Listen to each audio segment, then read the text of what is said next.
1.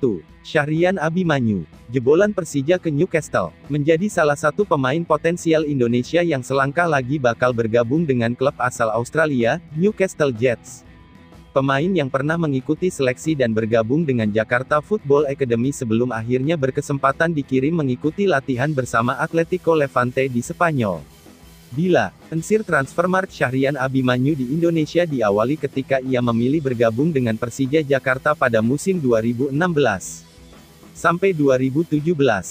Syahrian Abimanyu kemudian pindah ke Sriwijaya FC dengan status bebas transfer pada musim tahun 2017 sampai tahun 2018 di mana sang ayah, Rasiman berstatus sebagai asisten pelatih Rahmat Darmawan. Bersama klub Malaysia itu Syahrian mendapat kontrak 3 tahun dengan perjanjian. Salah satu klausul dalam kontrak itu, Syahrian akan dipinjamkan, JDT, ke klub lain pada musim pertama. Terbukti, JDT, sebut telah sepakat untuk meminjamkan Syahrian Abimanyu ke klub asal Australia atau A-League Newcastle Jets. Syahrian Abimanyu jebolan Persija berusia 22 tahun pada tanggal 25 April mendatang juga dianggap sebagai pemain potensial buat masa depan timnas Indonesia. Rencana dia, dipinjamkan, JDT, ke Newcastle Jets. Masih nunggu konfirmasi dari JDT. Saat ini Syahrian Abimanyu juga kembali masuk daftar pemain yang dipanggil pelatih Sintayong untuk mengikuti pemusatan latihan Bersa Timnas Indonesia U23 dalam persiapan menuju SEA Games 2021 di Vietnam pada Desember. 2. Sabah batal datangkan Febri Haryadi dari Persib. Pelatih Sabah FC, Kurniawan Dwi Yulianto, saat dihubungi wartawan gagal datangkan sang winger Persib. Kurniawan Dwi Yulianto sebelumnya sudah menyampaikan bahwa Sabah akan datangkan pemain asal Indonesia untuk memenuhi kuota ASEAN.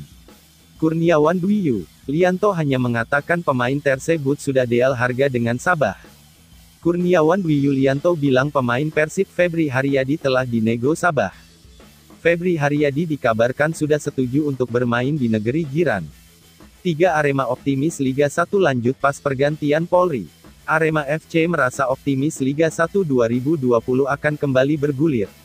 Faktor yang membuat manajemen Arema berpikir positif karena adanya pergantian di posisi Kepala Kepolisian Indonesia, Kapolri, dalam waktu dekat. Kapolri saat ini, Jenderal Idam Aziz akan pensiun pada Februari tahun 2021 mendatang.